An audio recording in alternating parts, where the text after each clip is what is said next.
آج کل جو ٹرینڈ چلا ہے نا وہ 1.25 منٹ پڑھنے کا، یا 1 منٹ وضو ہائے پڑھنے کا، ایک سانس یہ میں پڑھنے قرآن کا. کریم کا وقار ایسا نہیں ہے، قرآن کی وقار کے خلاف ہیں. ٹھیک ہے کہ آپ لوگوں کو گرمانے کے لیے جو ہے نا یہ چیزیں کر رہے ہیں. صوت و لحن کے لیے الگ استاد کی ضرورت ہے، تجوید سیکھنے کے لیے الگ استاد کی ضرورت ہے، اس کے لیے جو ہے نا حفظ پکا کرنے کے لیے الگ ایکسپرٹ کی ضرورت ہے. صحیح. اچھا قاری صاحب، آپ کیا سمجھتے ہیں کہ ایک اچھی قرات یا ایک اچھا قاری ہونے کے لیے کیا خوبصورت آواز کا ہونا ضروری ہے؟ آواز تو اللہ تعالیٰ کی دین ہے. والأخذ بالتجوید حتم اللازم من لم یجود القرآن آثم. جس بندے کو قرآن کی طرف اپنی اولاد کو لے کر آنی ہو، بچے کو لے کر آنا، راستہ اور دروازہ اب بھی شیخ عبدالباسط ہیں. تو لہجات کے حوالے سے آپ کے اندر موٹیویشن کیسے پیدا ہوئی؟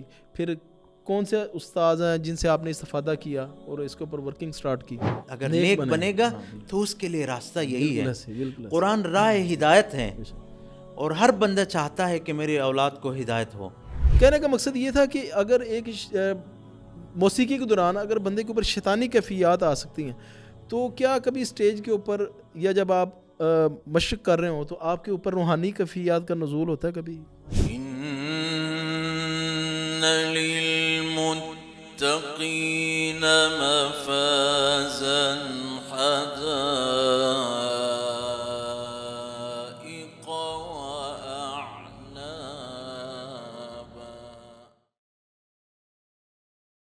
السلام علیکم ورحمۃ اللہ وبرکاتہ. ناظرین، نہج اسٹوڈیو کے پروگرام گفت و شنید میں خوش آمدید. ناظرین، ہمارے ساتھ جو آج شخصیت موجود ہیں ماشاءاللہ ان کا تعلق کوئٹہ سے ہے اور ہماری خوش قسمتی ہے کہ وہ لاہور تشریف لائے ہوئے تھے اور ہمیں بھی ان سے استفادہ کرنے کا موقع مل گیا. ان کی خاصیت یہ ہے کہ ان کی آواز بڑی بڑی محافل میں گونجتی ہے، قرآن پڑھتے ہیں ماشاءاللہ، اور ان کو اعزاز حاصل ہے کہ پاکستان میں مختلف لہجات میں قرآن شریف کو پڑھنے کا جو کچھ لوگوں نے آغاز کیا ان میں ان کا نمایاں طور پر شمار ہوتا ہے. تو بلا تاخیر ہم ان سے گفتگو کا آغاز کرتے ہیں. السلام علیکم ورحمۃ اللہ وبرکاتہ. وعلیکم السلام ورحمۃ کیا حال ہے اللہ. خیر سب ٹھیک ٹھاک جی ہیں؟ اللہ کا خیریت سے کرم ہے. آپ ٹھیک ہیں خوبیب بھائی؟ الحمدللہ، اللہ کا شکر. آپ کا بہت شکریہ مجھے اس جزاک اللہ. اتنے زبردست پروگرام میں مجھے مدعو کیا جزاک اللہ. تاکہ میں اپنے خیالات آپ سے شیئر کر سکوں اور جزاک اللہ. ناظرین جزاک کے اللہ. ساتھ. ماشاءاللہ ہمیں بڑی خوشی ہوتی ہے کہ ایک پاکستان کی نمائندگی آپ مختلف ممالک میں کرتے ہیں جا کے اور بڑے کانفیڈنس کے ساتھ اچھے انداز میں قرآن پڑھتے ہیں ماشاءاللہ. بڑی عنایت ہے آپ. ہماری بڑی دیر سے خواہش ہوتی تھی کہ جس طرح ہم مصر سے قراء کرام کو بلاتے ہیں ادھر، ہمارے پاکستان کے قراء کرام جو اچھا پڑھتے ہیں ان کو بھی باہر جانے کے مواقع ملیں. جی تو الحمدللہ اللہ تعالیٰ نے آپ کو موقع دیا. تو قاری صاحب، میں سب سے پہلے جاننا چاہوں گا آپ کے فیملی بیک گراؤنڈ کے بارے میں. جو لوگ آپ کو سنتے ہیں وہ کبھی جاننا چاہتے ہوں گے، ان کے دل میں خواہش پیدا ہوتی ہوگی کس علاقے سے تعلق ہے، نام کیا ہے آپ کا، اور خاندان کے لوگ بھی قرآن کی خدمت سے وابستہ ہیں یا آپ ہی اس طرف آئے ہیں؟ جی، پورا نام تو میرا محمد ابراہیم ہے. کاسی چونکہ جو ہے نا ہماری کاسٹ ہے، ہمارے قبیلے کا نام کاسی ہے. بعض لوگ اس کو کانسی لکھ لیتے ہیں. صحیح. تو میں اکثر جگہوں پہ میں نے تصحیح کروائی ہے. تو اب الحمدللہ کاسی لوگ کہتے ہوتے ہیں اور لکھتے بھی ہیں. بیسیکلی میرا تعلق تو کوئٹہ سے ہے اور شروع ہی سے، کیونکہ آپ کو پتہ ہے کہ کاسی فیملی جو ہے نا وہ کوئٹہ کے جو ہے نا اوریجنل باشندوں میں سے ہے، یعنی پرانے لوگوں میں قبیلہ یہ ہے. ہجرت کر کے نہیں آئے بیسیکلی؟ ہاں نہیں، یہاں پہ ہیں لیکن بہت پرانے 500 سال پہلے کے یہاں پہ ہیں. جی یہاں کوئٹہ میں ہے. اور فیملی بیک گراؤنڈ میں آپ کو یہ کہنا چاہوں گا کہ میرے بڑے بھائی جو ہیں قاری عبدالباسط صاحب، تو ہم نے ان سے سیکھا ہے یہ ساری چیزیں. تو وہ سب سے پہلے یہ قرات کے لین میں آئے تھے، تو پھر میں بھی الحمدللہ اس لائن میں جو ہے نا وہ گھر میں ماحول یہ اس طرح کا بنا تھا کہ آنا پڑا. پھر میرے بعد بھی فیملی کاروباری فیملی ہے؟ جی، ہمارا چونکہ کاروبار بھی ہیں اور چونکہ ہم لینڈ لارڈ ہیں وہاں کوئٹہ کے، تو ہماری زمینیں ہیں وہاں پر ابھی بھی کوئٹہ میں. تو قاری صاحب، آپ جب بچپن سے ہی قرآن کا پڑھنے کا شوق ہوا یا پھر بعد میں اپنے بڑے بھائی کو دیکھ کے یہ موٹیویشن پیدا ہوئی؟ مجھے تو پرانے جو ریکارڈر ہوتے تھے نا، ٹیپ ریکارڈر ہوتے کیسٹ والے، تو میری ایک پرانی ریکارڈنگ مجھے مل گئی جو میں اس وقت میں صحیح بولنا میں نہیں جانتا ہوں. تو اس میں نے دیکھا کہ اس میں بھی میری ایک ریکارڈنگ ہے جو میں شیخ عبدالباسط کی سورۃ تکویر کی تلاوت کرتا ہوتا ہوں. تو یعنی یہ ہے کہ میں بچپن سے یہ پڑھتا ہوں لیکن یہ کہ باقاعدہ پھر جو ہے نا باقاعدہ تجوید و احکام پھر میں نے بعد میں پڑھے ہیں. صحیح. جی ہاں. کر صاحب یہ جو آپ نے ابھی ذکر کیا قاری عبدالباسط صاحب کو آپ رحمہ اللہ کو سنتے تھے آپ, اس کے علاوہ کون کون سے قراء کرام تھے جن کو آپ نے سننا شروع کیا پھر آپ کے اندر شوق پیدا ہوا؟ ہاں, بہت اچھا سوال کیا آپ نے. بلکہ یہ لوگوں کے لیے بھی جو ہے نا میں یہ بتانا چاہوں گا. شروع میں ہم تو جانتے صرف کیونکہ بڑے بھائی جو ہے نا شیخ عبدالباسط کو سنتے تھے بہت زیادہ. تو بچے کھیل رہے ہوتے تھے لیکن میں وہ کھیل کو چھوڑ کر میں عبدالباسط کو سنتا تھا. تو اس کا یہ فائدہ ہوا کہ میرے ذہن میں جو ہے نا وہ لہجہ بیٹھتا گیا. اور باقی جتنے بھی جو مصر کے بڑے بڑے اساتذہ گزرے ہیں اس کو بعد میں جو ہے نا ہم نے سنا ہے. شروع میں صرف ہم 2 نام سنتے تھے, ایک شیخ عبدالباسط کا اور شیخ عنتر سعید مسلم کا. ہم یہ 2 نام سنتے. لیکن یہ ہے کہ وہ کبھی کبھی شاذ و نادر اس طرح ہو جاتا تھا کہ ہم شیخ عنتر کی جو ہے نا تلاوت سنتے تھے اور شیخ صدیق المنشاوی کے, محمد صدیق المنشاوی جی اللہ یرحمہم. تو بات یہ ہے کہ جس بندے کو قرآن کی طرف اپنی اولاد کو لے کر آنی ہو, بچے کو لے کر آنا, راستہ اور دروازہ اب بھی شیخ عبدالباسط ہیں. اللہ اکبر. آپ نے ان کو سنانا ہے بچوں کو. یہ میں اپنے تجربے سے کہہ رہا ہوں. ایک میں اپنے بچے کو جو ہے نا, میرا بیٹا ہے تو میں بہت کوشش کرتا تھا کہ میں اس کو جو ہے نا اس طرف لے کر آؤں. تو میں زیادہ تر اپنی گاڑی میں جو ہے نا شیخ شہادت انور رحمہ اللہ کو سنتا ہوں, اور بڑے اساتذہ کو میں سنتا ہوں لیکن زیادہ تر شہادت انور کو. لیکن میں نے ایک دن وہ شیخ عبدالباسط کی سورۃ الحج اور بلد کی تلاوت تھی, بہت پرانی تلاوت ہے اور بہت نادر تلاوت ہے وہ. تو وہ گاڑی میں جو ہے نا وہ سی ڈی خود آٹو جو ہے نا وہ جب گاڑی ہم سٹارٹ کر لیتے تو وہ ایک دن وہ خود پلے ہو جاتی تھی. تو میرے بیٹے نے جب وہ سنا تو مجھے کہا کہ بابا آئندہ بھی جو ہے نا یہ لگایا کریں آپ. تو میں سمجھ گیا کہ بچوں کے لیے اب بھی جو ہے نا راہ شیخ عبدالباسط ہیں.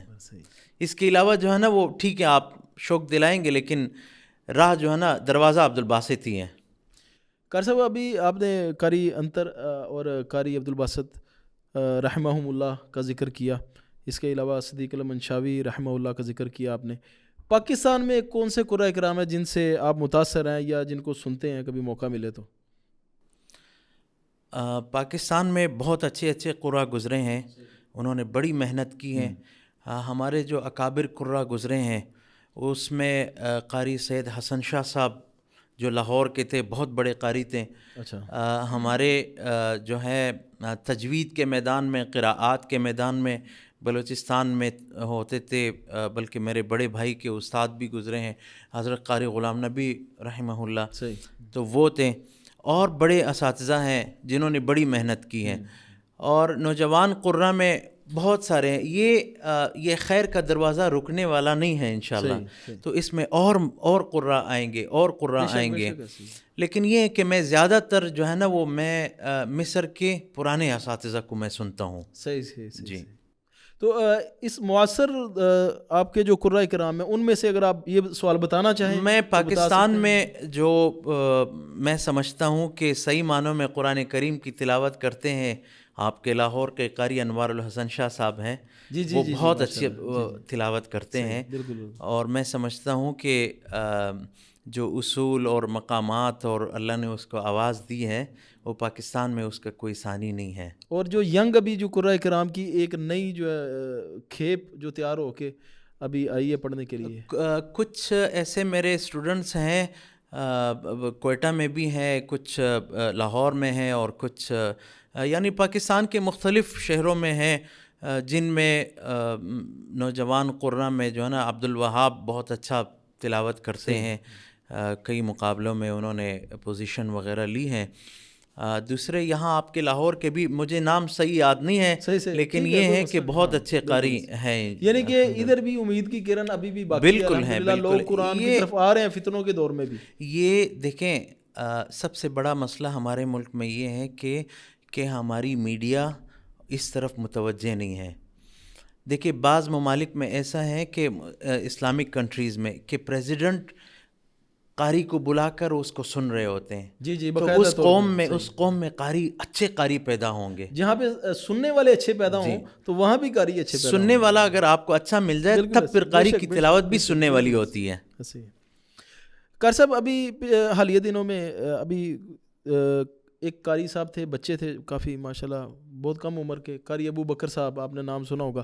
ان کو اللہ تعالیٰ نے عزت دی, باہر کے ملک سے انہوں نے غالباً 2nd پوزیشن حاصل کی مقابلے میں.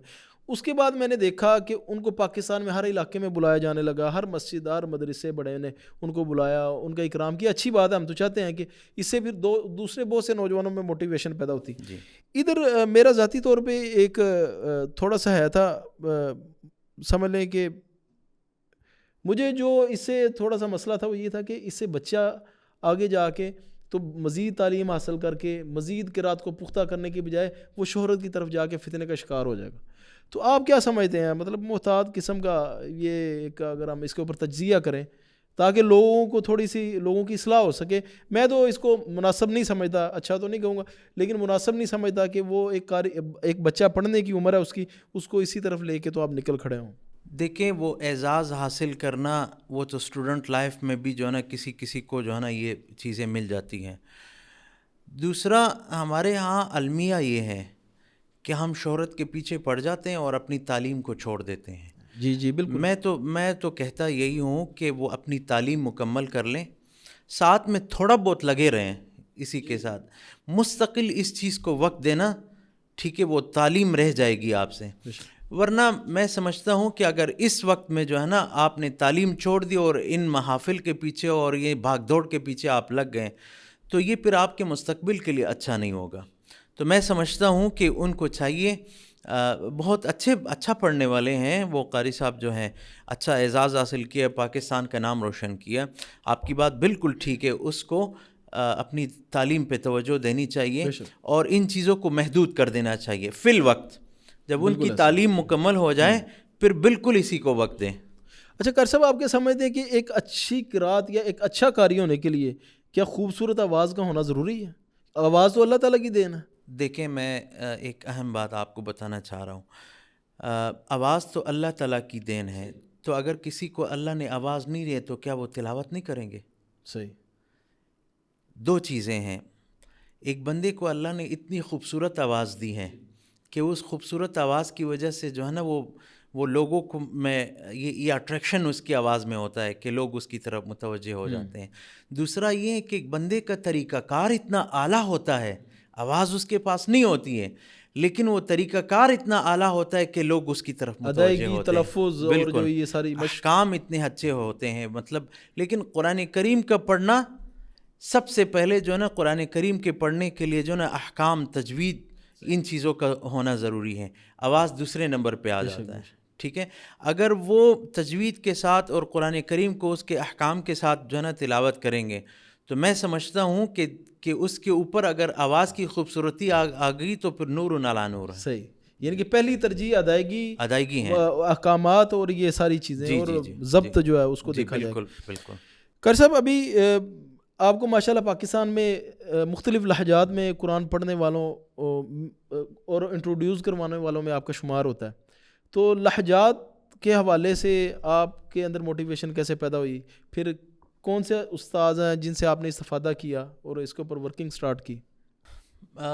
لہجات ایک ایسا ہے جس کو ہم قرات کی اور عربی میں جو نا اس کو مقامات کہتے ہیں. صحیح.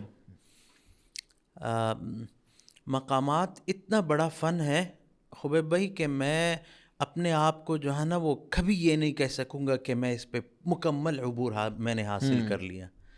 اگر کوئی شخص یہ کہتا ہے کہ میں نے مکمل عبور حاصل کر لیا تو اس کا دعویٰ جھوٹا ہے. صحیح. یہ اتنا بڑا فن ہے, ٹھیک ہے. تو میں سمجھتا ہوں کہ مقامات کے اوپر آنا چاہیے لوگوں کو, لیکن سب سے پہلے ابھی ہمارے ہاں پتہ ہے ایک مسئلہ اور بھی ہے کہ قاری بننے کے لیے لوگوں کو شارٹ کٹ چاہیے. شارٹ کٹ یہ ہے کہ وہ سمجھتے ہیں کہ ہم جو ہے نا وہ مقامات سیکھ لیں اور تجوید کو ہم جو ہے نا چھوڑ دیں. صحیح, بالکل. حالانکہ سب سے پہلے حکم اس کا ٹھیک پڑھنا ہے, اس کو ٹھیک سے اور تجوید کے اور قواعد کے مطابق تلاوت کرنی چاہیے. دوسرے نمبر پر مقامات ہے، اور میں سمجھتا ہوں کہ اس کو ضرور سیکھنے چاہیے. اور ہمارے ہاں کچھ یہ بھی ہیں کہ لوگ اس کی مخالفت بھی کرتے ہیں مقامات کی. علماء کرام اکثر اس کے اوپر تنقید کرتے ہیں.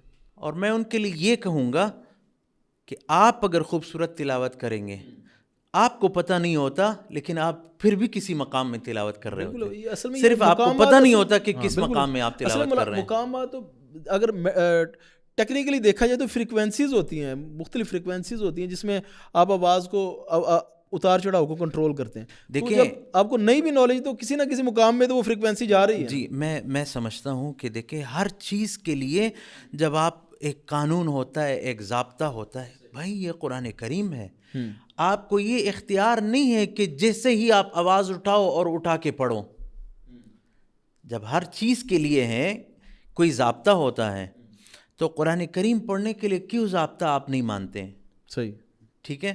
اس کے لیے، اس کے لہجے کے لیے، اتار چڑھاؤ کے لیے، اس کے لیے جو کوئی قانون جو ہے لہجوں کا، جو میں وہ لفظ یہاں پہ ادا نہیں کرنا چاہتا کہ کہیں اور مسائل نہ بن جائے. میں سمجھتا ہوں کہ اس کے لیے بھی ضابطہ ہونا چاہیے، اور وہ ضابطہ اس کے لیے آوازوں کے لیے وہ مقامات ہی ہیں. آپ جو ہے نا اگر وعید کی آیات ہیں، آپ وہ جو ہے نا امپریشن آپ دیں، رکت والے جو انداز، اگر دعائیاں آیات ہیں اس میں آپ وہ امپریشن دیں. صحیح، ٹھیک ہے. اگر جنت کی بشارتیں ہیں آپ وہ جو ہے نا شو کریں، اگر جہنم کی ہے آپ وہ شو کریں. اللہ تعالیٰ اور نبی کے درمیان جو مکالمہ ہے قرآن کریم میں مختلف انبیاء کے درمیان، اللہ تعالیٰ کیسے بات کریں گے نبی سے اور نبی کیسے جواب دے گا، یہ آپ شو کریں گے اس میں. صحیح، یہ ہونا چاہیے. اور سب سے پہلے اس کے لیے جو ہے ترجمہ اور تفسیر کی ضرورت ہے. صحیح. اچھا، ترجمہ اور تفسیر کی ضرورت ہے اس کی. اصل میں نا میں قاری صاحب اس میں مطلب موضوع تو ہمارا یہ نہیں تھا، اس کے اوپر ہم علیحدہ سے پورا پروگرام کریں گے انشاءاللہ تعالی. اچھا، اس حوالے سے جو علماء کرام اعتراض کرتے ہیں، میرا خیال ان کو بھی مس گائیڈ کیا گیا تھوڑا سا. آپ کہہ رہے ہیں اس کے لیے ترجمہ اور تفسیر کی ضرورت ہے مقامات سیکھنے کے لیے، لیکن علماء کرام کو بتایا گیا کہ اس کے لیے موسیقی کی جو سریں ہوتی ہیں نا اس کو سیکھنے کی ضرورت ہوتی ہے. دیکھیں تو یہ کیا بات یہ بھی درست ہے؟ نہیں، یہ دو الگ چیزیں ہیں. ٹھیک ہے. ایک ہوتا ہے موسیقی کے آلات. صحیح، ٹھیک ہے. موسیقی قرآن کریم میں دیکھیں موسیقی کے آلات بعد میں بنے ہیں، آوازیں پہلے بنی ہیں. صحیح، ٹھیک ہے. جی آواز اللہ نے پہلے بنائی ہے، موسیقی کے آلات بعد میں بنے ہیں. تو میں سمجھتا ہوں کہ قرآن کریم کے لیے موسیقی کے آلات کی ضرورت نہیں ہے. یہ آوازوں کا جو فن ہے اس کے اوپر جو ہے نا آپ اپنی تلاوت کو خوبصورت کر سکتے ہیں، اور اس کے لیے جو ہے نا وہ ترجمہ اور تفسیر کی ضرورت ہے. صحیح. ترجمہ اور تفسیر آپ کو جو تلاوت آپ کریں گے وہ تاثیر اس میں تب پیدا ہوگی جب آپ کو خود بھی پتہ ہو کہ میں کہاں سے پڑھ رہا ہوں اور کیا موقع کی مناسبت سے آپ کو پڑھنی ہوگی. اس میں میں بلکہ اس میں مزید چیز ایڈ کروں گا کہ سامعین کو بھی اگر محل کا موقع محل کا اور ترجمے کا پتہ ہوگا تو اور زیادہ نکھار پیدا ہوتا ہے. ادھر تو وہ آیات ہوتی ہیں عذاب کی اور لوگ آگے سے سبحان اللہ اور اس طرح کی جو ہے نا وہ تکبیر. دیکھیں یہ لوگوں کو سمجھانا پڑے گا، وہ لوگوں میں یہ شعور پیدا کرنا پڑے گا کہ بھائی یہاں پہ جو ہے نا بعض چیزوں پہ ابھی جو ہے نا بعض اوقات جو ہے نا قاری جب تلاوت شروع کرتے ہیں نا اعوذ باللہ من الشیطان الرجیم اللہ اللہ، جی ٹھیک ہے. تو یہ کیا ہے، یہ سمجھنے ان کو سمجھانا چاہیے. عوام الناس ہوتی ہیں، ان کو ان چیز کی بعض چیزوں کی سمجھ، یہ تو جو آرگنائزر ہے نا محفل کو ان کو سمجھانا چاہیے. جی ہاں. تو دوسری بات یہ ہے نا کہ ترجمہ اور تفسیر کی جو میں نے بات کی، سامعین میں ایسے لوگ ہوتے ہیں جو ترجمہ اور تفسیر نہیں جانتے ہیں. ان کو آپ نے قرآن کریم میں ان مقامات کے امپریشن سے ہی یہ سمجھانا ہے کہ بھائی میں کس چیز کی آیتیں میں پڑھ رہا ہوں. صحیح، بالکل. عذاب کی آیتیں میں پڑھ رہا ہوں، میں جو ہے نا وہ جنت کی بشارتیں میں پڑھ رہا ہوں، میں کیا پڑھ رہا ہوں. اچھا قاری صاحب، اب یہ اس موقع کے اوپر پھر اصلاح کی کون کرے گا؟ مثال کے طور پہ ابھی ہمارے ایک جب ہم حفظ کرتے تھے تو ان دنوں میں یہ نیا ٹرینڈ آیا تھا، مصری قراء کرام زیادہ آنا شروع ہوئے تھے پاکستان میں. تو ایک قاری سعید متولی تھے بزرگ، بہت پیارا قرآن پڑھتے تھے. تو ایک محفل تھی لاہور میں خود نہیں گیا، میں نے ویڈیو دیکھی اس کی. تو وہ تلاوت کر رہے تھے. اب ان کو اردو یا پنجابی تو نہیں آتی. تلاوت شروع ہونے سے پہلے جو ان کے لے کے آنے والے تھے انہوں نے کہا جی آپ نے قاری صاحب کو کھل کے داد دینی ہے، کھل کے داد دینی ہے. اب جیسے ہی وہ وقف کریں لوگ کھڑے ہو کے داد دینا شروع ہیں. قاری صاحب عربی میں جو ہے نا وہ بہت غصہ کر رہے تھے, تو اس کے بعد میرے خیال قاری صاحب آئے بھی نہیں. دیکھیں وہ ایسے لوگ ہیں, میں بتانا چاہتا ہوں, انہوں نے صرف شیخ متولی تو بہت بڑا نام تھا, وہ لوگ جو ہے نا آج بھی اسی طرح بولتے ہیں. اس نے سودا بیچنا ہوتا ہے, سمجھ گئے, کہ کھل کے داد دیں اور بہت سارے باتیں کرتے ہوتے ہیں باقاعدہ ان کے پاس مائک ہوتا ہے باقاعدہ. بلکہ ایک ٹرینڈ تو یہ چلا ہے, میں کہتا ہوں کہ ٹھیک ہے مصری اساتذہ کو آپ بلائیں, پاکستان میں اس کے پروگرام ہونے چاہیے, اچھے اساتذہ کو, بڑے اساتذہ کو بلائیں. ابھی آج کل تو جو ہے نا جو بلانے والے ہیں وہ تو ان کی کوئی اور چکر ہوتے ہیں, ان سے اچھا ادھر پڑھتے ہیں بچے. نہیں وہ تو اپنی جگہ بہت اچھا پڑھنے والے ہیں, لیکن جو اس طرح کے لوگوں کو لے کر آتے ہیں وہ میں سمجھتا ہوں کہ انہوں نے کاروبار شروع کر دیا اس چیز کے اوپر, اور اس چیز کے اوپر میں برملا میں یہ کہتا ہوں کہ ان کو جو ہے نا ان چیزوں سے روکنا چاہیے, ان کی حوصلہ شکنی کرنی اس کی حوصلہ شکنی کرنی چاہیے. بلکہ قرآن کریم کے وقار کو انہوں نے مجروح کیا ہے. قرآن کریم کے وقار کو, میں ایسے واقعات ہوئے ہیں ہمارے سامنے کہ میں آپ کو کیا بتاؤں. لوگ جو بیان کرتے کہ بھائی ہمارے پاس لا کر پھر یہ لوگ یہ کہتے ہیں. عجیب بات ہے. ویسے کر صاحب جیسے بھی حالات ہوں, فتنوں کا دور ہم کہتے ہیں, میڈیا کی وجہ سے بڑے حالات خراب ہیں, آپ کو بھی پتہ ہے, میں بھی پتہ ہے, لیکن پھر بھی لوگوں کے دلوں میں قرآن سے محبت دن بدن بڑھتی جا رہی ہے الحمدللہ. ابھی بھی لوگ چاہتے ہیں جس کو اللہ تعالیٰ بیٹا دیتا ہے, چاہے اس کی 10 فیکٹریاں بھی ہو نا, تو وہ کہے گا یار میں نے اپنے بیٹے کو قرآن کا حافظ بنانا ہے, اور یہ اچھا قرآن پڑھنے والا ہو. جی دیکھیں, باپ اگر نیک نہ بھی ہو لیکن بیٹے کو نیک دیکھنا چاہتا ہے. ٹھیک ہے, اسی طرح ہے. تو قرآن کریم کی جو بندہ مدارس کی مخالفت کرتا ہے لیکن پھر بھی اپنے بیٹے کو جو ہے نا وہ قرآن کریم کا حافظ بنانا چاہتا ہے, بے شک, ٹھیک ہے, آپ نے ایسے لوگ ضرور دیکھے ہوں گے. یہ مسلمان کے چاہے جتنا بھی وہ اس کا دماغ کسی اور سائڈ پہ ہو, لیکن چاہتا یہ ہے کہ میرا بیٹا جو ہے نا وہ اگر نیک بنے گا تو اس کے لیے راستہ یہی ہے. قرآن راہ ہدایت ہے, اور ہر بندہ چاہتا ہے کہ میری اولاد کو ہدایت ہو. قرآن کریم راہ ہدایت ہے, کوئی اور طریقہ ہے ہی نہیں, یہی ہدایت کی جگہ ہے. کر صاحب ہم تو کسی کو بھی پتہ چلے کہ میں حافظ قرآن ہوں تو وہ سب سے پہلے سوال کرے گا یار ہم اپنے بچے کو حفظ کروانا چاہتے ہیں, کدھر حفظ کروائیں؟ ہم چاہتے ہیں یہ بہت اچھا قاری بنے تو کیسے قرات کی مشق کروائیں, کیا طریقہ کار ہونا. آپ سے تو بہت زیادہ لوگ سوال پوچھتے ہوں گے. دیکھیں ہمارے ہاں ایک یہ ہے کہ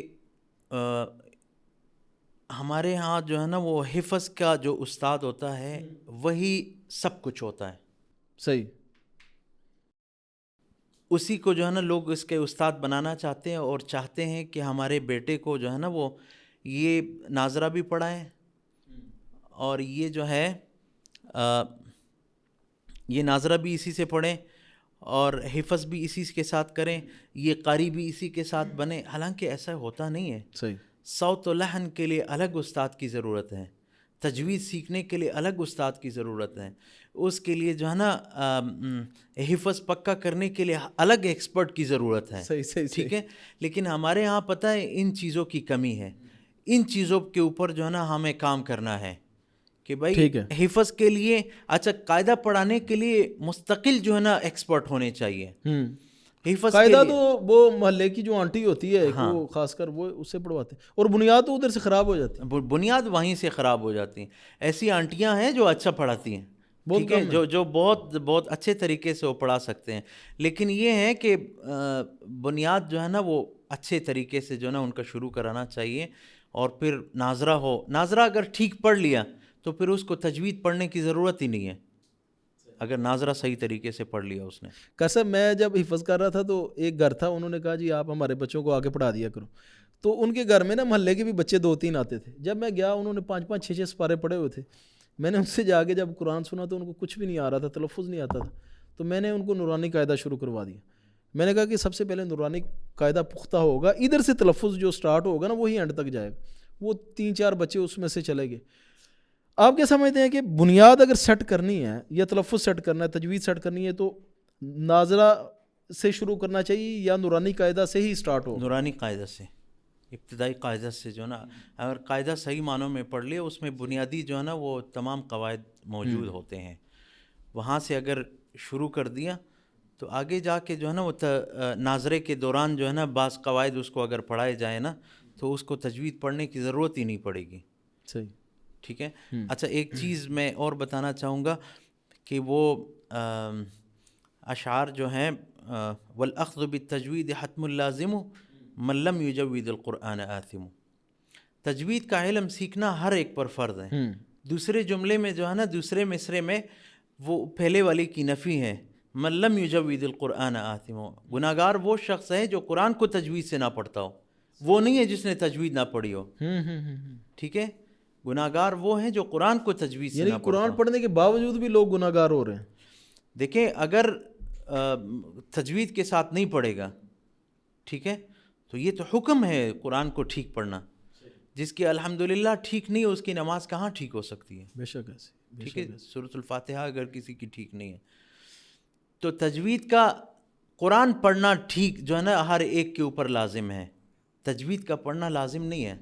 صحیح، اس کی ادائیگی جو ہے نا وہ لازم ہے، ٹھیک سے ادائیگی لازم ہے. کر صاحب آپ سے زیادہ بہت زیادہ لوگ سوال پوچھتے ہوں گے جی کہ سانس لمبا کرنے کے لیے ہم کیا کریں، گلے کو ہم کیسے جو ہے نا وہ اچھے سے اچھا بنائیں کہ وہ گلا خراب نہ ہو. سانس ایک تو لمبا کرنے کی بہت زیادہ ضرورت بھی نہیں ہے، لیکن یہ ہے کہ ایک نارمل سانس کے لیے پریکٹس کی ضرورت ہے. صحیح. آج کل جو ٹرینڈ چلا ہے نا وہ 1.25 منٹ پڑھنے کا، 1 منٹ پڑھنے کا، ایک سانس یہ میں قرآن کریم کا وقار ایسا نہیں ہے، قرآن کے وقار کے خلاف ہے. ٹھیک ہے کہ آپ لوگوں کو گرمانے کے لیے جو ہے نا یہ چیزیں کر رہے ہیں. صحیح. ٹھیک ہے، یہ چیزیں ہمارے دیکھیں اگر لمبے سانس سے پڑھنا فن ہوتا، 1 منٹ 1.5 منٹ پڑھنا اگر فن ہوتا تو شیخ عبد الباسط نہیں پڑھ سکتے تھے. صحیح. شیخ محمد صدیق المنشاوی اس کے اوپر مشق نہیں کر سکتے تھے، ان کے لیے کیا مشکل تھی. صحیح. ٹھیک ہے، تو یہ چیزیں نہیں ہیں. ہاں ایک لمٹ کے اندر جو ہے نا وقار کے اندر میں قرآن کریم کے تمام لہجے اگر آپ پڑھیں گے تلاوت کریں گے تو ایک دائرے کے اندر ہے، آپ کو یہ اختیار نہیں ہے کہ جتنی آواز آپ اٹھائیں تو اٹھائیں. یہ تو قرآن کے وقار کے خلاف ہیں یہ ساری چیزیں. ایک نیچرل رہنا چاہیے، نیچرل رہنا چاہیے، اور ایک حد تک جو ہے نا ایک حد تک آپ کو اختیار ہیں. دوسرا آپ نے بات کی ہے کہ سانس کو لمبا کیسے کیا جائے. ایک لمیٹڈ سانس کو بنانے کے لیے آپ کو یہ ورزش بھاگنا بھی پڑے گا، بھاگنا بھی ضروری ہے، واک کرنا ضروری ہے. اور ایک اور طریقہ ہے کہ آپ نے سانس کو بند کرنا ہے، وہ یوگا کے کچھ طریقے ہیں. صحیح. اس طریقے سے بھی ہو سکتا ہے. اور مشق کے دوران بھی آپ بڑھا سکتے ہیں. مطلب آپ نے ایک آیت پوری آیت پڑھنا چاہیں آخر تک، وہ آپ نہیں پڑھ سکتے ہیں. آپ نے ایک دفعہ پڑھا پھر وہ نہیں پہنچ سکے، پھر آپ نے سانس کھینچا، پھر ایک دفعہ کوشش کی، الف با اور تا اس میں ایڈ ہو گئے، پھر آپ نے پڑھنا شروع کیا اور سا اس میں ایڈ ہو گیا. تو ایسے ہی جو ہے نا وہ آہستہ اسٹیپ بائی اسٹیپ ہو سکتا ہے. کر صاحب پاکستان میں مدارس میں جب بچوں کو داخل کروایا جاتا ہے تو عموماً جس طرح میں نے پہلے بات کی کہ وہ جو ناظرہ ہے نا وہ انہوں نے محلے میں زیادہ تر پڑھا ہوتا ہے کسی آنٹی سے زیادہ تر، اور یا پھر جو قاری مطلب ناظرے کے لیے نا سب سے جو کم درجے کے قاری ہیں ان کو رکھا جاتا ہے. یا کئی تو ناظرہ پڑھانے والے قاری حفظ بھی نہیں کر رہے ہوتے، کئی مساجد میں بزرگوں سے قرآن پڑھا دیا جاتا ہے ابھی بھی. تو وہ سارا پھر آگے بچہ حافظ قرآن بن جاتا ہے تو اس کی پکی غلطیاں ہوتی ہیں. میری بھی ہے، میرے ساتھ بھی ایسے ہی ہوا. میں نے جب میں نے ناظرہ پڑھا تھا تو عام قاری صاحب تھے. تو آپ نے بھی آنٹی سے پڑھا تھا؟ نہیں، اس میں 2 چیزیں ہیں میں بتاتا ہوں. ایک تو یہ ہو کہ جب میں نے ناظرہ پڑھا تو عام قاری صاحب تھے، جیسے میں نے بتایا جونیئر قاری صاحب تھے، ان کو چھوٹے قاری صاحب ہم کہتے تھے. پھر جب میں نے حفظ کرنا شروع ہوا تو قاری صاحب سبق میں 3 غلطیاں معاف کرتے تھے. اس کی وجہ سے پختگی نہیں آ سکی، اور پختگی کے لیے پھر والدہ نے بہت زیادہ انٹرسٹ لیا. وہ پھر روزانہ میرا سپارہ سنتی تھی. جب والدہ سنتی تھی تو وہ حافظہ نہیں تھی، اس کی وجہ سے بہت زیادہ پکی غلطیاں وہ نہیں نکال پاتی تھی، وہ پھر ساتھ ساتھ پختہ ہو گئیں. بعد میں اینڈ پہ آگے کافی زیادہ نکل گئیں. اس سارے ایکسپیرینس میں جو ہے نا وہ ٹائم بھی کافی لگا، اور پھر ظاہر ہے پھر تاکہ ایسا ہوتا تھا میں تراویحیں بھی پڑھانی شروع کر دیں تو پکی غلطیاں آ رہی ہوتی تھیں، تو ظاہر شرمندگی بھی ہوتی تھی. اس حوالے سے آپ کیا کہنا چاہیں؟ دیکھیں میں تو کہتا ہوں کہ ابتدا ہی سے جو ہے نا اس چیز کے اوپر فوکس کرنا چاہیے. ٹھیک ہے، اور اگر ابتدا سے ہی جو ہے نا وہ یہ بات آپ کی جو ہے نا ٹھیک ہے کہ مطلب جو غلطی شروع میں آ گئی وہ تو پھر آخر تک رہے گی. بہت سارے حفاظ ہم نے دیکھے ہیں جن کے اساتذہ میں یہ غلطیاں تھیں، جی جی، وہ جو ہے نا ان میں جو ہے نا منتقل ہو گئی ہے. ٹھیک ہے، تو اس کو ابتدا ہی سے جو ہے نا وہ انتخاب صحیح کرنا چاہیے.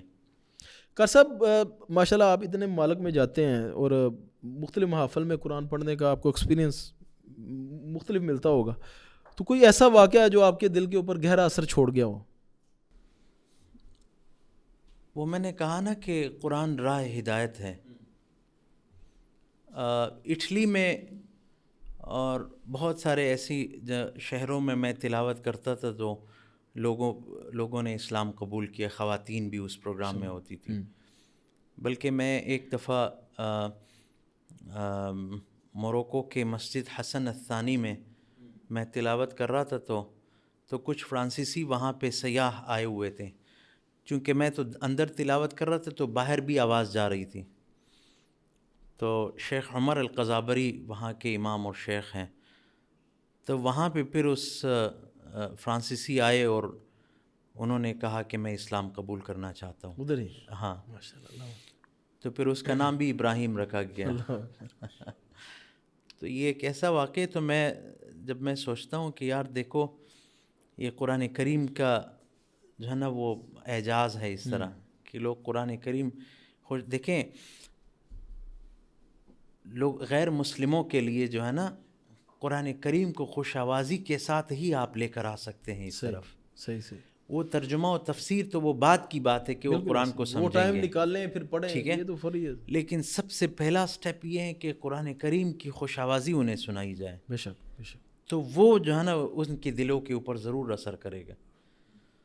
بعض آپ نے کچھ ویڈیوز دیکھی ہوگی کہ جو غیر مسلم سنتے ہیں اور وہ رو رہے ہوتے ہیں، ہم نے بعض اوقات دیکھا ہے.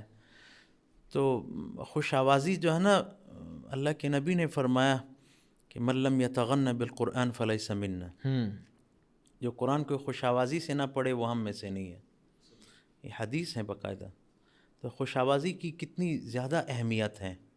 اہمیت یہی ہے کہ مطلب جو لوگ اسلام سے ناواقف ہیں ان کو جو ہے نا یہ چیزیں سنائیں. جس طرح شیخ عبدالباسط نے وہ روس کے صدر کے سامنے تلاوت کی تھی تو وہ رونے لگے تھے. تو انہوں نے کہا کہ آپ روئے کیوں، آپ تو جانتے بھی نہیں ہیں اس چیز کو، ترجمہ بھی نہیں جانتے. اس نے کہا کہ بس میرے اوپر ایک خصوصی اثرات ہوئے میرے دل کے اوپر. تو خوش آوازی بہت ضروری چیز ہے قرآن کریم میں. کر صاحب جو چند ایک جو فیمس انٹرنیشنل جو گلوکار ہیں، تو پچھلے دنوں ایک دو کے انٹرویوز بھی آئے، اس میں انہوں نے اس میں کہا کہ جب ہم اسٹیج پہ پرفارم کر رہے ہوتے ہیں تو ہم موجود نہیں ہوتے اسٹیج پہ، ہمارے اندر کوئی شیطانی جو ہے نا وہ اثرات آ جاتے ہیں، یہ شیطانی قوت آ جاتی ہے، تو وہ پھر ہمیں انکریج کرتی ہے اور ہم بڑا اچھا پرفارم کرتے ہیں. تو کہنے کا مقصد یہ تھا کہ اگر ایک موسیقی کے دوران اگر بندے کے اوپر شیطانی کیفیات آ سکتی ہیں، تو کیا کبھی اسٹیج کے اوپر یا جب آپ مشق کر رہے ہوں تو آپ کے اوپر روحانی کیفیات کا نزول ہوتا ہے کبھی؟ روحانی کیفیات کا بالکل ہوتا ہے. اس حوالے سے وہ ایسے کہ قرآن کریم خود جو ہے نا وہ آسمانوں سے آئی ہوئی کتاب ہے. صحیح. ٹھیک ہے. جو روح ہے، روح آسمان سے آئی ہوئی ہے، تو اس کی غذا بھی آسمان سے آئے گی، اور قرآن کریم اس کی غذا ہے. جو لوگ کہتے ہیں کہ موسیقی روح کی غذا ہے وہ غلط ہیں. قرآن کریم جو ہے نا روح کی غذا ہے. اور کیفیات کی بات یہ ہے کہ قاری قرآن کو چاہیے کہ وہ اپنی ہر تلاوت ریکارڈ کر لیں. صحیح. ٹھیک ہے. اس کی وجہ یہ ہے کہ کسی بھی وقت خدا کی طرف سے، اللہ تعالیٰ کی طرف سے جو ہے نا ایک ایسے خصوصی جو ہے نا وہ رحمتوں کا نزول ہوتا ہے کہ وہ قاری خود حیران ہوتا ہے کہ یار آج میں کیا پڑھ رہا ہوں، میرے اوپر میرے ساتھ یہ کیا ہو رہا ہے. حالانکہ میرا گلا بھی اس طرح نہیں تھا، میرا موڈ بھی ایسا نہیں تھا، لیکن اللہ کی طرف سے ایک خصوصی جو ہے نا وہ کرم ہوتا ہے. وہی میں کہتا ہوں کہ ایک قاری کو جو ہے نا اپنی ہر تلاوت ریکارڈ کرنی چاہیے. صحیح. کاسب ماشاء اللہ آپ کے ساتھ بڑا تھوڑا ٹائم کے لیے آپ نے مجھے وقت دیا تھا، کافی زیادہ ہو گیا. اچھا، ایک ہمارے ساتھ جو اس ٹائم اس اسٹوڈیو میں لوگ بیٹھے ہیں ان میں سے ایک دوست ہیں گوہر ایوب صاحب، ہمارے بھائی ہیں، انہوں نے مجھے ایک میسیج کیا، سوال قرآن کے ساتھ کافی ماشاء اللہ محبت رکھتے ہیں یہ بھی، کہ مقامات کا بھی تھوڑے دن پہلے آپ نے ذکر کیا، تو ان کا سوال یہ ہے کہ مقامات میں اور راگ میں فرق کیا، مطلب بیسک سا اگر آپ بتا دیں. پھر اس کے اوپر میں نے کہا نا جس طرح اگلی دفعہ اس کے اوپر تفصیل سے پروگرام کریں گے. مسکنسیپشنز ہیں بہت زیادہ اس حوالے سے، میں سمجھتا ہوں وہ کلیئر ہونی چاہیے. دیکھیے بات یہ ہے کہ قرآن کریم کی جو خوش آوازی ہیں اس کے لیے جو انسٹرومنٹس کی ضرورت نہیں ہے، وہ اس کے محتاج نہیں ہے، بلکہ ایسے ہیں کہ سنگر بھی اس کے لیے حیران ہوتے ہیں کہ یہ قاری جو نا اتنا اونچا کیسے پڑھ لیتا ہے. جو راگ ہوتے ہیں جو موسیقی کے لیے جو استعمال ہوتے ہیں وہ ان کا تھوڑا سا رخ چینج ہوتا ہے، لیکن یہ کہ وہ بھی خوش آوازی ہوتی ہے، خوش آوازی ہوتی ہیں، لیکن یہ ہے کہ ان کے اور یہاں کے طریقے اور ان کے طریقے میں فرق ہے. صحیح.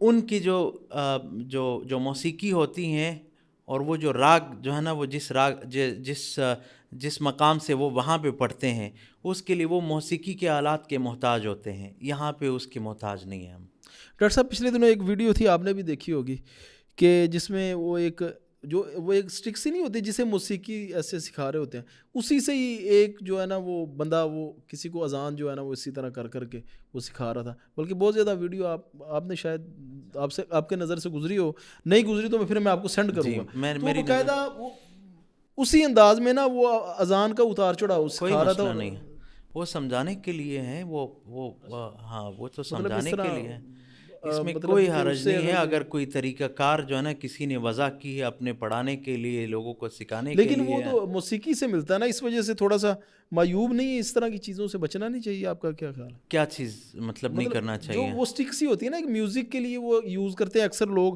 وہ دیکھیں آپ اگر کوئی چیز جو ہے نا، اگر کوئی شخص جو ہے نا وہ میڈیا کو جو ہے نا غلط چیزوں کے لیے یوز کرتا ہے، آپ اچھی چیزوں کے لیے یوز کر رہے ہیں. ٹھیک ہے، ٹھیک، یعنی کہ سٹک کا کوئی قصور نہیں ہے، سٹک کا کیا قصور ہے بھائی؟ صحیح ہے، ٹھیک ہے.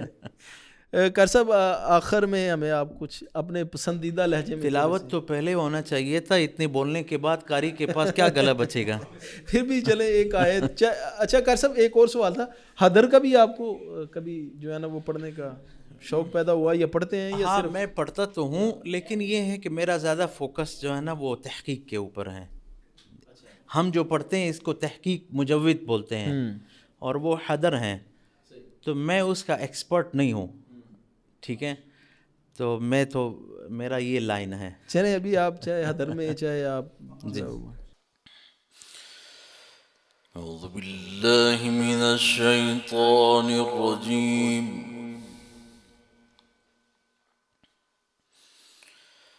بسم اللہ الرحمن الرحیم.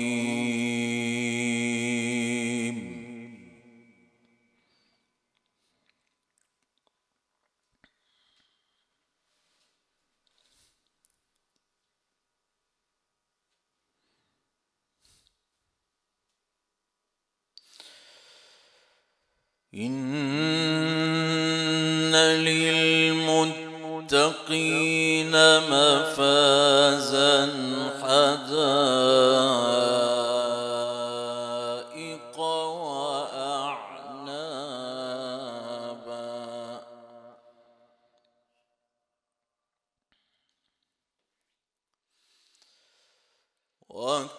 وكواعب أترابا وكأسا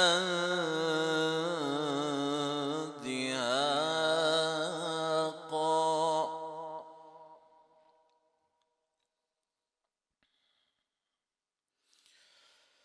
لا يسمعون فيها لغوا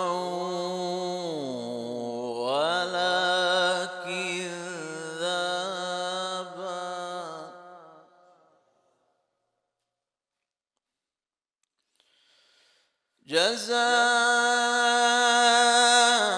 جزاء من ربك عطاء حسابا.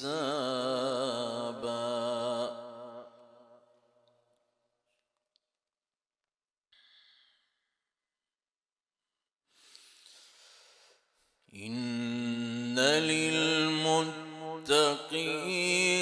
مفازا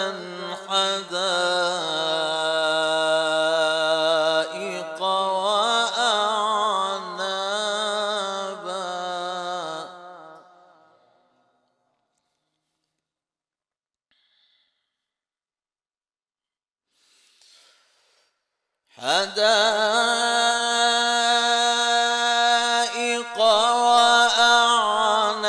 وأعنابا وكواعب أترابا وكأسا دهاقا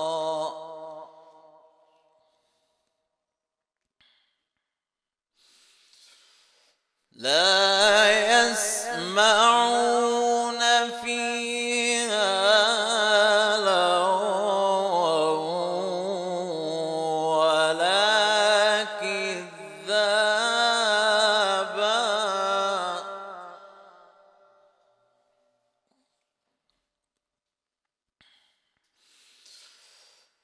لا يسمعون فيها لغوا ولا كذابا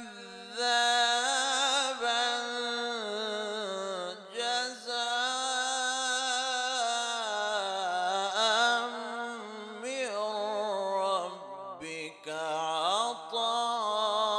عطاء حسابا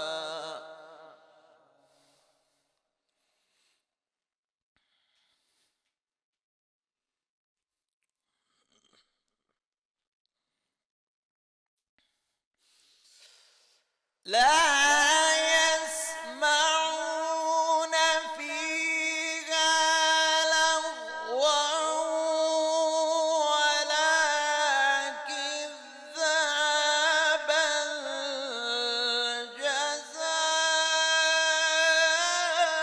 جزاء من ربك عطاء حسابا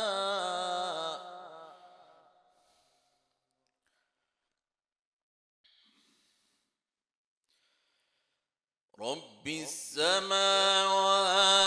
والأرض وما بينهما الرحمن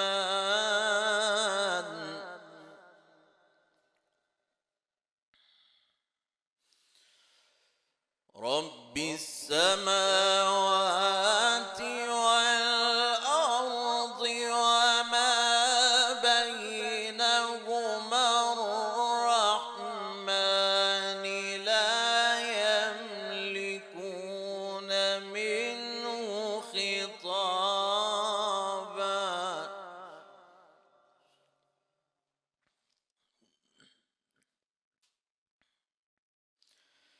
يوم يقوم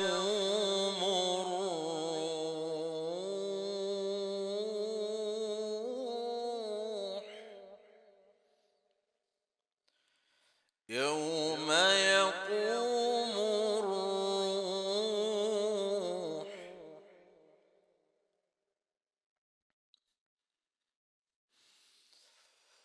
يوم يقوم الروح والملائكة صفا لا يتكلمون إلا من أذن له الرحمن وقال صوابا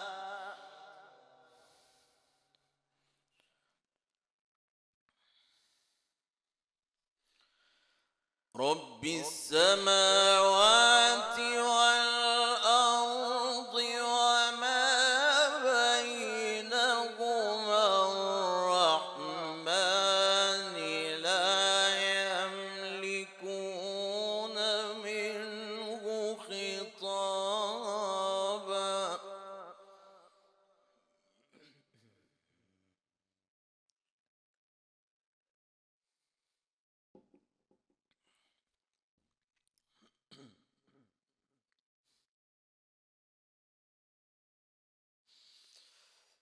يوم يقوم الروح والملائكة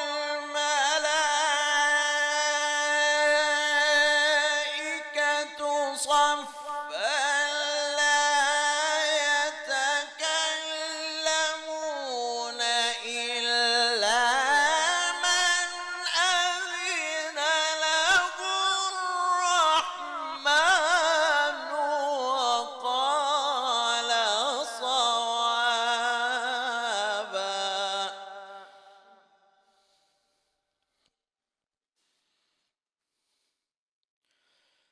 ذلك اليوم الحق فمن شاء اتخذ إلى ربه مآبا.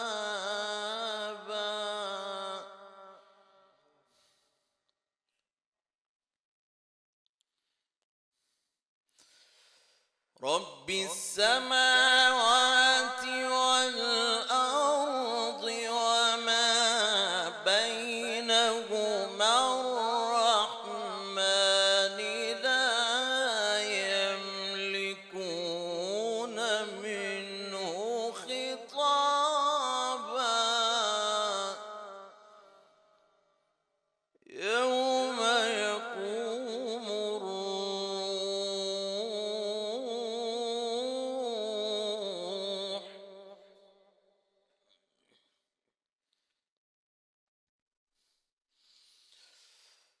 يوم يقوم الروح والملائكة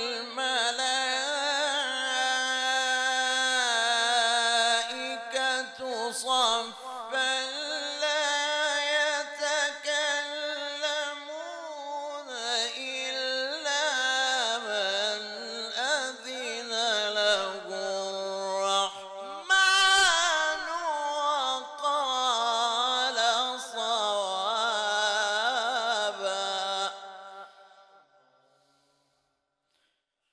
ذلك اليوم الحق.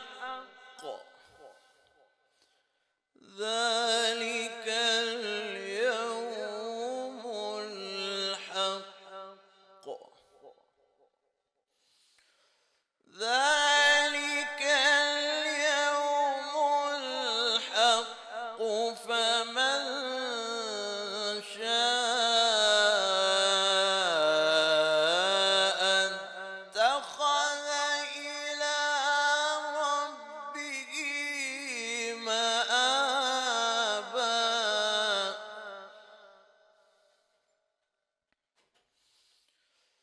إنا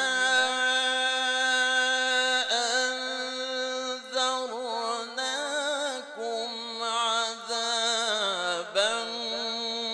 قريبا يوم ينظر المرء ما قدمت يداه.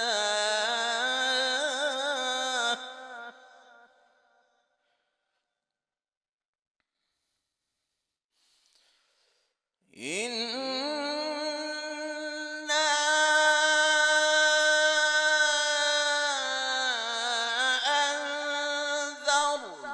أنذرناكم عذابا قريبا يوم ينظر المرء ما قدمت يداه.